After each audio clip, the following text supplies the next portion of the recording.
I mean, I wish you learned something of all the mistakes that I've made in my life, yeah?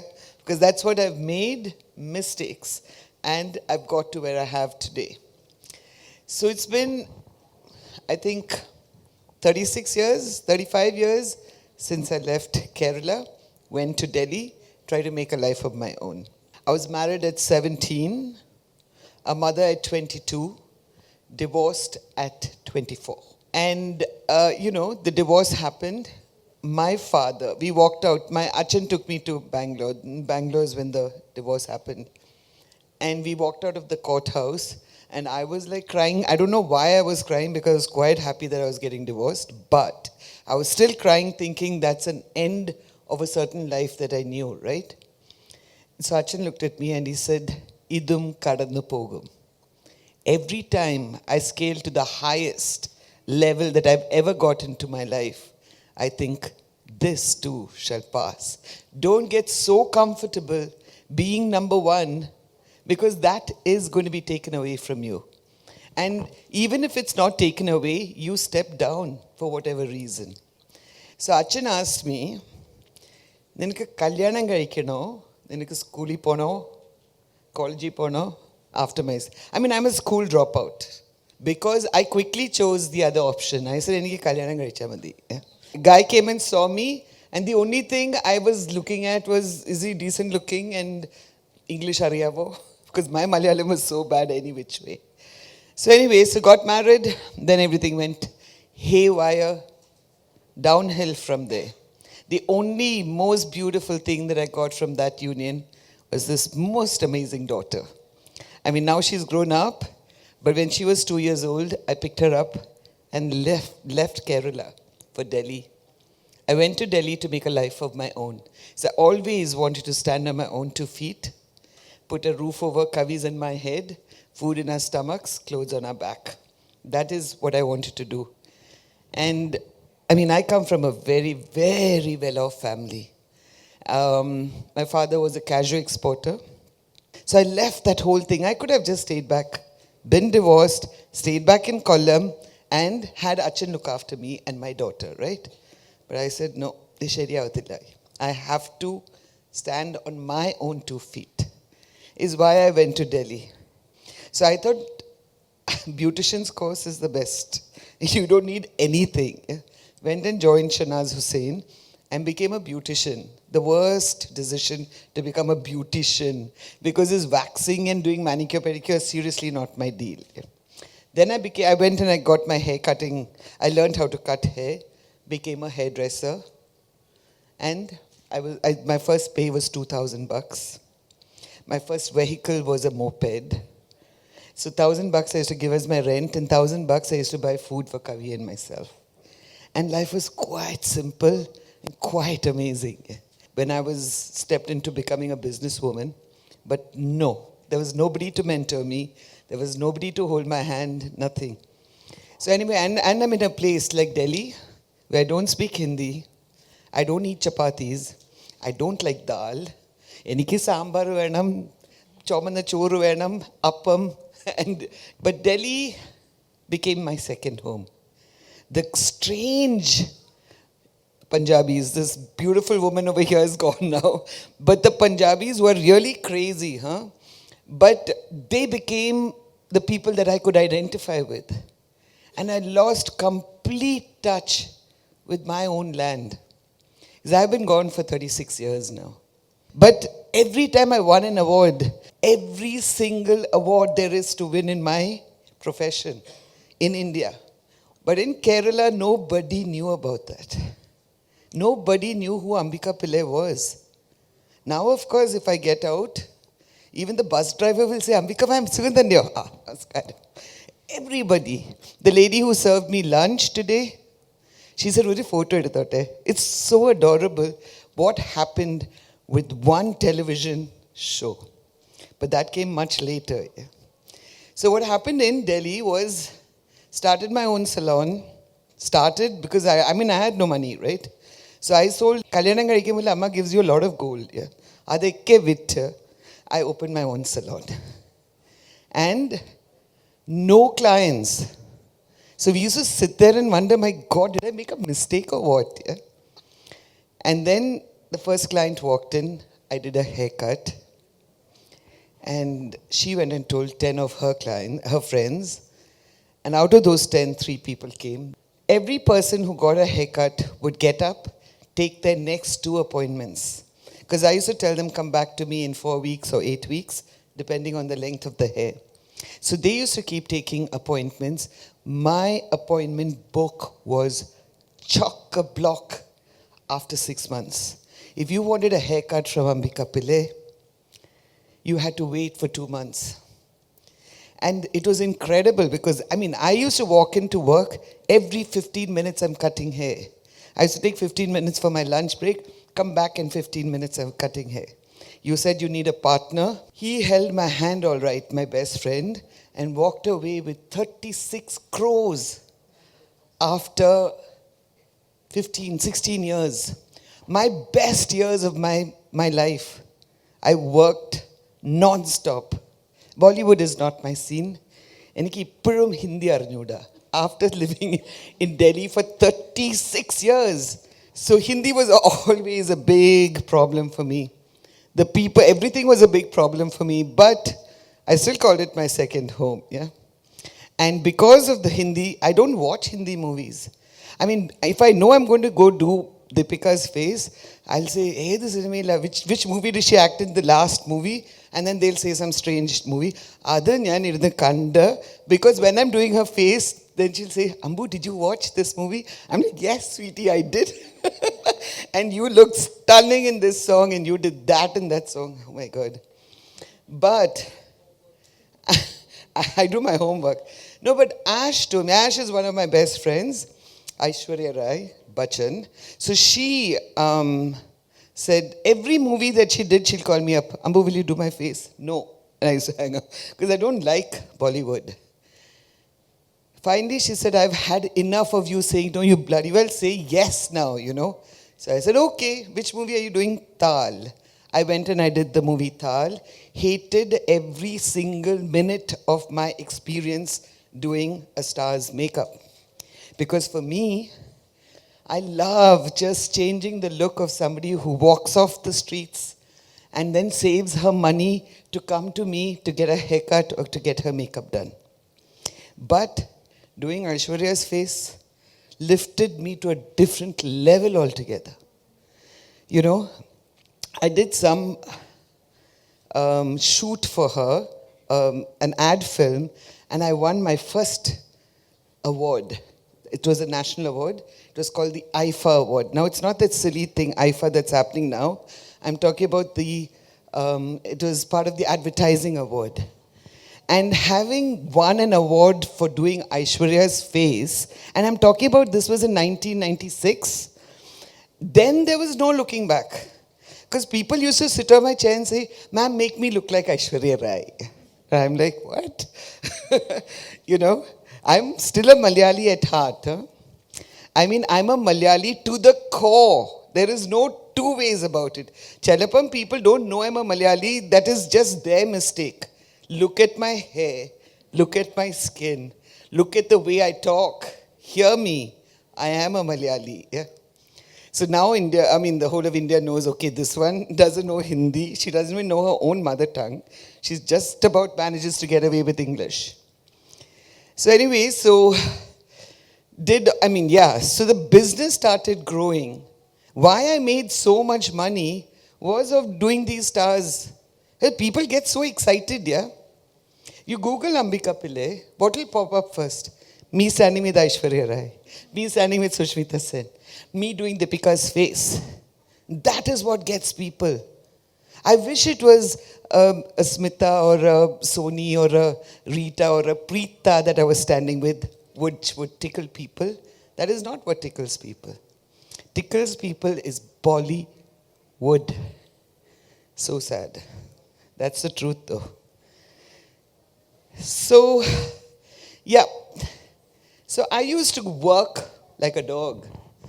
And when Kavi was, I think, 4 years old or 5 years old, I sent her back to Kollam to learn what being a Malayali was all about. live with Amuma, Pupa, learn and eat the food that I ate and grew up. ഞാൻ തിരിച്ച് അവളെ ഇങ്ങോട്ട് അയച്ചു. അപ്പം I had, I think, from her first standard to, no, from her second standard till her 10th standard, 8 years, she lived in Kerala and I worked like non-stop. Non-stop. People used to say, okay, ma'am, you have to come here for a, no, nobody called me ma'am, only the Malayalis call me ma'am. So they say, okay, you have to come to Rome for makeup and then go to America for another makeup. I used to zip and fly all over the countryside because there was nobody to come home to, right? So 8 years, I gave my full life to my career and built it up till I became number one in India. And I'm not saying I'm number one or whatever. It's all the awards that you win. It's the kind of write-ups. You read about me, you will understand that that is what this woman has done. From a small town, from Kollam, I go to the capital of India, not knowing the language, and make it on my own. Yeah. So I used to come home in the evenings and so tired, and I'm like, okay, now what do I do? And somebody said, you know, I have pimples, ma'am, what do I do? I used to sit and make products in my own kitchen and in my bedroom and in my sitting room. I used to podikify kallupa.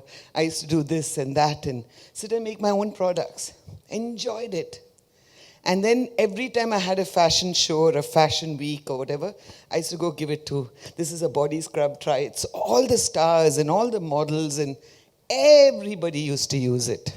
So I knew at some point, I want to do this. I know, I mean, I was a hairdresser and makeup artist for 33 years. So all the questions and all the problems that people were facing, I wanted to come up with a cure for it. I mean, you go to a dermatologist and you go to a doctor, the doctor will say, take this medicine, do that, do this. It's all crazy medicines. If you can just take stuff from your own kitchen, if you can just parakify all these leaves and this and that and make your own amazing products, nothing like it, right? So I used to do that and fully enjoyed it. Then I got a call. Yeah. I got a call saying, ma'am, I'm calling from Maravil Manorama. And we are doing a show called Midiki. We want you to be a judge. And I said, Midikio? No, sorry. I hung up. So they called up and they said, ma'am, it's a big thing. I said, maybe so, but my Malayalam is bad. I mean, ende full family enne adikkan varum, you know. If I am on a platform where the whole of Kerala can hear me talk Malayalam, people will disown me. Other than my parents and my sisters, rest of my family will write me off. So I said, Sheriavathila, put down the phone. So the owner's wife, Anu, I mean, her name is Miriam, but I call her Anu. So Anu came all the way. She used to come anyway, once in 2 months, to get a haircut from me. Yeah? So she came all the way and she said, "Ee pravasham, not for a haircut. This time is to talk to you. Sit down." So I was like, okay. So she said, "You are the black sheep of Kerala. Yeah? You have left Kerala. You have gone. You have made such a big name and not a single Malayali knows you. That is pathetic." I said, "Yeah, it's very sad." It's very sad. In fact, ഞാൻ കൊല്ലത്ത് അമ്മയും അച്ഛനെയും കാണാൻ വരുമ്പോൾ people used to look at me and say, "Yo, ഇതെന്താ ഈ മുടിയൊക്കെ ഇങ്ങനെ?" And they used to laugh at me. And I used to say, "Acha, അയാൾ എന്തിനാ ഇങ്ങനെ എന്നെ നോക്കി ചിരിക്കുന്നത്?" So അച്ഛൻ say, "സാരമില്ല, നീ ഇങ്ങ് വാ." And then they used to say, ഇതെന്താ ഇതിൻ്റെ വേഷമൊക്കെ ഇങ്ങനെ? You know. So my വേഷം and my hair and my skin and my smile and everything, people hated it. Hated it. And I was like, okay, fine. I am the black sheep of Kerala. Yeah? I can't help it. And my whole mindset, the way I think, talk, walk, everything is so unlike a Malayali. But heart of hearts, I am. You know, and I wish my people could see that. Nobody did. So when they called me for Midiki, I said no. Anu insisted. I said, okay. I immediately picked up the phone, spoke to Amma, and I said, "Amma, if I come to Kochi to shoot," I said, "Will you come?" She said, "Yeah, Veda." And 90 episodes. So I, of course, the director എന്നെ meet ചെയ്തോടനെ കട കട കട കട ഈ started talking Malayalam. I'm like, അയ്യോ. Then he says, മാമിന് മലയാളം അറിഞ്ഞൂടെ? I said, കുറച്ചൊക്കെ അറിയാം. So he said, കുറച്ചൊക്കെ മതി. We started shooting the first episode. He says, stop, halt, everything. Comes running down. He says, what are you doing, ma'am? He says, you're talking 2% Malayalam and 98% English. ഇങ്ങനെ ഇത് ശരിയാവത്തില്ല. I said, ശരിയാവത്തില്ലെങ്കിൽ ഞാൻ തിരിച്ചങ്ങ് ഡൽഹി പോയിക്കോളാം. Yeah? So anyway, they said, we're going to put a Malayalam tutor. Will come to your Delhi house and teach you how to, speak in Malayalam. I said, listen, I got married at 17 not to study. Inni enna padipikkan povunno. Like, So anyway, so I shot 7 episodes. They've started airing it. And I'm waiting for this Malayalam tutor in Delhi. Nobody comes. So I've come back to Kochi to shoot. And I'm like, tutor vanilla, I will ippudu enne Malayalam adupole thanniya. Listen, I'm talking Malayalam now is because of 90 episodes of Midiki. Before that, I was like, atta patta patta. That I used to talk. It was so bad. So anyway, so they said, ma'am, we're not putting a tutor. I said, why? He says, we've started airing Midiki. And Maravil is getting mail saying how much they love you for the way you are, for the way you speak, and the way you talk. So I said, yes, I was so happy. And remember, every Friday I used to fly in to the hotel. Go straight to the hotel, go to the studio shoot, go back, leave. Go to Delhi, work. Friday, 90 episodes. So through the year we shot. And I didn't know the change that was happening in Kerala. So one day I decided, okay, let me go to Lulu. And put the new mall and all that.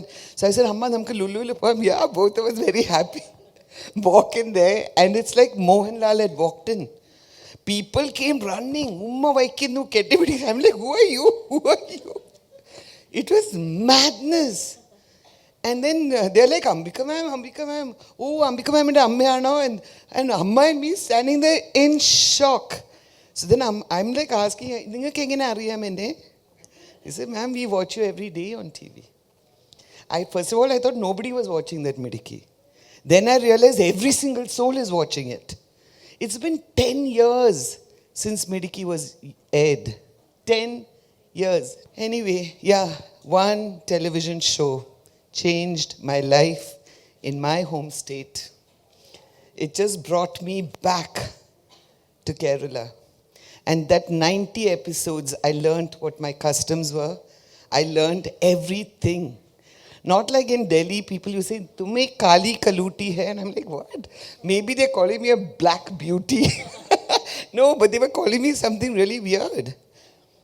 So anyway, I decided to open in Kerala. I opened in Kochi first. And my first salon ever in Delhi was opened by Sushmita Sen. She was Miss Universe at that point of time. So I called her and I said, listen, I'm going home, Sush. Will you open? She said, of course I'll open. She came for the opening here. It was complete madness. Yeah? So the next day I decided, after the opening I said, I'm going to stay in the salon. People are going to come in hordes and I'm going to be so excited, blah, blah. Not a single soul came the day we opened. Do you believe that? Not a single soul. I think one fellow came, കാണാൻ വന്നതാ. ഇതെന്തുവാന്ന് കാണാൻ വന്നതാ. I'm like, കണ്ടോ. ഞാൻ തിരിച്ച് വീട്ടിൽ ചെന്ന് അമ്മ looked at me and said, എന്തു പറ്റി? I said, Amma, I think I made a mistake. I don't think Kerala is ready for me. They're okay seeing me on TV. They're okay listening to and seeing my makeovers on TV. But I don't think they're ready for me in person. She said, don't worry, they'll get used to you, The next day, I went back to the salon. And we are on the second floor. From the first step, it was packed with people. Ma'am, it was amazing. I was like, hello. And people want to take pictures. They want to hug me, kiss me. No COVID. So all of that happened. Yeah. The Kochi took off like nothing on earth. I used to come down and, I forgot to tell you. In Delhi, I was cutting such a lot. I was doing so much of haircuts, my thumb collapsed. This is a movement. It's an occupational hazard. So my thumb collapsed. So I had to give up haircut for 2 years. I put down my scissors, picked up my makeup brush. Thankfully, I did that. That's when I won that first award.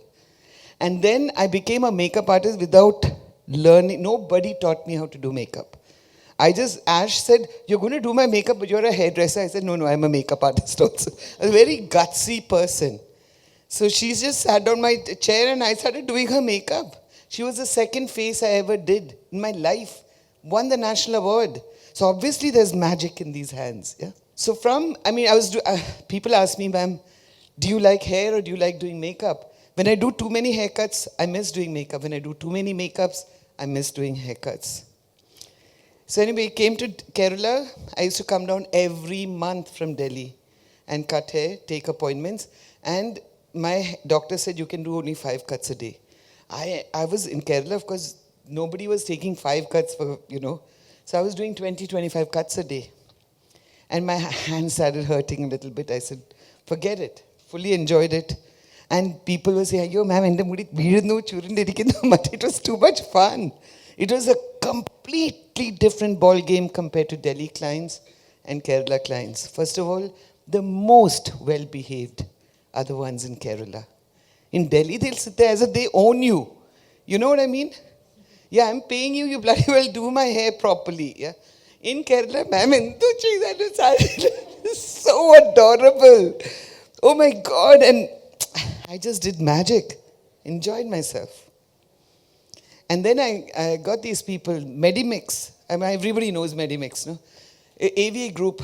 They came to me and they said, ma'am, we are Ayurvedic, blah, blah. Can we do a tie-up with you? So I was like, this is what I've been waiting for. So I said, but I'll tell you what in the care. So basically it was all what I wanted to bring to the people. We brought out Ketra. 3 years later, the contract was for 3 years and it was supposed to have been forever. So I thought, okay, here's my retirement plan. 3 years later, they asked me to quit, to move, to get out. Here they have used my face all over. I think you've all seen me, no? On all the TV ads and you walked into Lulu, I walked into Lulu, I wanted to crawl out of that place because there were 1 million posters of mine there. I was like, this is not how I want the AP products to go out. Anyway, they asked me to leave. So I stepped up and I said, nobody's going to make me feel bad. Yeah. I brought out the Ambika Pillai products. It was 2 years ago. And before this, I told you about 36 crores going. After that, my accountant again took lots of money. Relying on people. Listen, I keep saying, I'm a very creative soul. So I never looked into my accounts. First of all, I can't understand those accounts. So I'm putting an accountant there who does a good job. Every 3 years, somebody would take me for a ride. Like, clean me out. So the last guy, when I finally found out, he had taken 2 crores. I put him in Tihar jail for 6 months. 6 months, I don't know if he slept. I didn't sleep, yeah. And Ratri, I'm crying. Kavi's, my daughter's looking at me, Amma, what's wrong with you? I said, she's like, he stole from us. I said, so what? He only stole money, no? I should never have put him in jail and all that. Finally, I only went and told the judge, Finally, the judge said, are you sure, Ambika? I said, I'm very sure. Please let him get out. He's out. The fact remains that every time I have bought a house or done something, some clown will take all my money and I have to sell that house to pay whatever he has taken. Like when Saurabh, the guy who went to jail, he didn't pay any of my taxes or anything. Yeah? But when we finally found out, service tax I owe with penalty and interest, I owe 2.5 crores because he's pocketed the money. The service tax people came to me and said, ma'am, I'm like, what?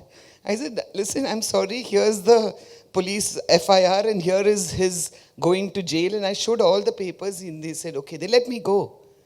Now I'm fighting a case in court. So life hasn't been, making lots of money and losing even more.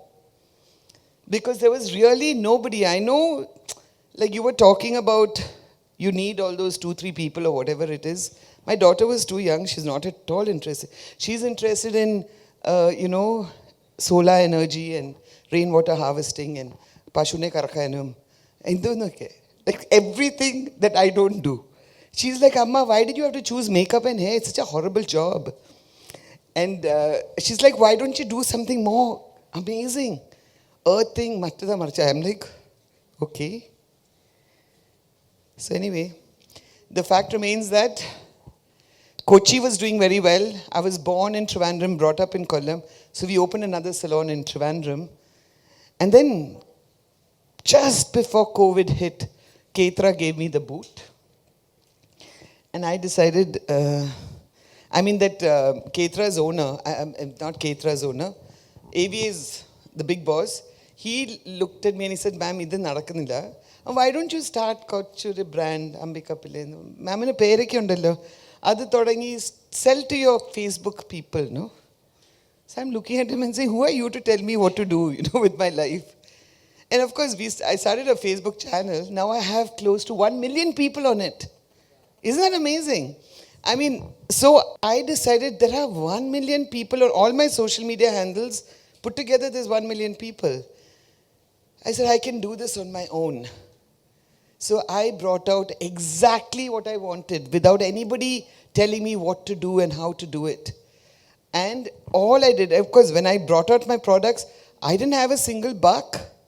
So I told the manufacturers, in 2 months I'll pay, okay? I told the design team, listen, in 2 months I'll pay, okay? And then I told the public, I am bringing out the AP products.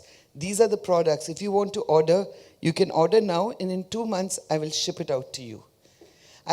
They order, I tell you, the Malayalis are the ones who did this. Because they started ordering the products from me. In 20 days, I could pay all my bills. It was incredible, the power of social media, what it does and what it has. So this happened, the first parcel went out in November. December, COVID hit. Come Jan, Feb, we are on lockdown. There's no business whatsoever. All my salons are shut. Delhi, Kochi, Trivandrum, everything shut. My landlord is telling me, and Delhi, thankfully, just before COVID, I moved. I had a huge salon in Delhi. I was paying 15 lakhs rent every month. So from there, we moved into a smaller place for 8 lakhs rent. But still, that's a lot of money. COVID hit, and that landlord, paisa thaana. And then they said you have to pay the electricity bill, the water bill, and your rent. And I said, I can't do it. I did it for 3 months. After that, I said, I can't. I said, give me 3 more months, I will reopen. Kochi and Delhi, I had to shut down. Everything. So basically, every single business, something that I built for 36 years came crashing down because of COVID. And then I looked at Kavi and I said, Kuta, I think it's the correct time for me to retire. She said, how are we going to live? So I said, the product line. She said, the product line is also, it's just starting out. But it's been 2 years. Through COVID, we have sold. And through COVID, I have come to Lulu, Kochi, doing extremely well, I must say. Now we put it up in Trivandrum. Yesterday, I was in Lulu talking to them about taking the AP products to UAE and GCC countries and Malaysia. So all this is happening. Just that shift, of course, happened by sheer default. Nothing else. And it was just something that God has always put his hand on my head and said, Ninne njan nokikolla, Whatever. I know. People ask me, Ambika, what did you really want in life? I'm like, I wanted to be happily married. Yeah. Happily married with a husband who said, I love you, at least 3-4 times a day. And 4 kids, all 4 girls. I'm very happy. Alenge 2 boys, 2 girls. 1 house up in the hills and 1 next to the sea. This is what I wanted. Definitely not to become this Kerala businesswoman of the year and award people. I'm like, I walked on the stage and I said, I'm sorry, you've given it to the wrong person. You know, I'm a makeup artist and a hairstylist, definitely the worst businesswoman ever. But they were like, ha ha ha, no ma'am, we have to give it to you. So they gave it to me. There are many, many, even the Femina Power List, I was named as one of the 10 most powerful women in India. And I'm like looking at the Femina people and thinking, have you guys all lost it? You know, how can you even think? They said, ma'am, when you, on the fashion front, you stand up and you talk and people listen. So I said, okay, if that's what power is all about, that's great. But I don't think of myself like that. I'm going to be 60 this year. Yeah? And it's been a long journey for me. I have up and down, kalle mulla, everything I have crossed. And every time I have said, this too shall pass. Idum kadanna pogum. I have said those words to myself only 100 times. And then cancer hits. Last December, I was detected with breast cancer. And I was like, really?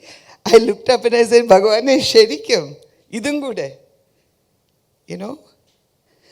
In the beginning, it was difficult. The beginning, the first 2 days, it was a shock for me. I was like, oh my God. Then I said, okay, listen, I've done everything I wanted to do in life. You know? But then I said, okay, just dying through breast cancer is not an option. Yeah? There are too many things that have gone, too much have gone into R&D with this disease.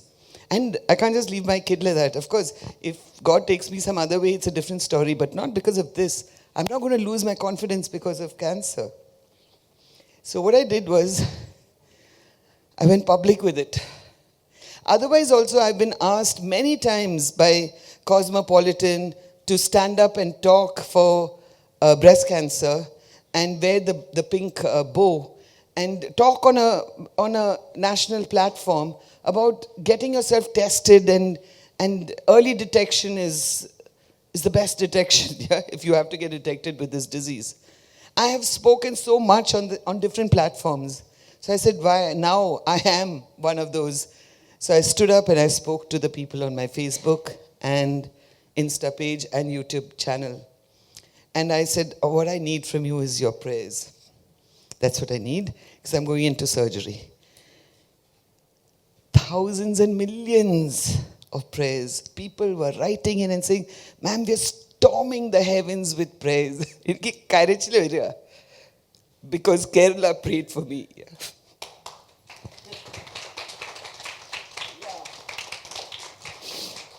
It's emotional. But the journey's been tough. But I don't think I would have changed anything for anything. Yeah? I love the way it went. I love the way I'm handling it now. So when I'm listening to all these very illustrious people like you, sweetheart, talking about how to build up, how to look after your business, I have to tell you I was a disaster. Yeah? But a disaster who made such a huge name for what God only knows. Yeah? But believe in yourself. I've always believed in myself. Believe in yourself. Know that you're gifted. Whatever you choose to do. My dad used to say, he used to ask me. And I used to say, yeah, acha, that's what I'm going to do. So I was proud of everything I did. Eventually, before he died, I think I did everything. When I got divorced and I left for Delhi, he told me, "Ni cheeta pere vaangichitte varatullu." So I'm like, cheeta pere ingine vaanginna. How do you do that? So because he said that, I was hell-bent on doing everything by the book. By doing everything by the book. So he was proud of me. And before he died, I have to tell you, he was extremely proud of me. So by then, the awards had started rolling in and everything, and people were saying, oh, of course, he wasn't here when Midiki happened. I wish he was here to see that also. Amma is here. Amma sees the change, and she's like, incredible what you have done. And now when I carry on, I'm sorry. I didn't mean to make you cry at all. It's just that I got a little out of hand. But to stand on a platform, I know I see more men than women here today. Yeah? But to stand on a platform as she speaks is when she messaged me, and I didn't even tell you, no, I didn't. I just said, I'm in Delhi, Nisha, and she said, I will get you down, ma'am. And whatever I say, എനിക്ക് ആദ്യം കൊല്ലത്ത് പോകണം, ട്രിവാൻഡ്രത്ത് പോകണം, അവിടെ പോകണം, ഇവിടെ പോകണം, അത് കഴിഞ്ഞിട്ട് ഞാൻ ഇവിടെ വരാം. She said, sure, no problem, just come. That's because she's heard me talk once before at Tycon. You too, right? ഞാനിവിടെ വന്നിരുന്നപ്പോൾ she says, ma'am, I enjoyed your Tycon. I said, it's the same story, because this is my life. It's a life that I'm proud of. I'm proud to be a Malayali. I'm proud to be a woman. And I'm proud to be a mother. Thank you so much for having me here today. Thank you.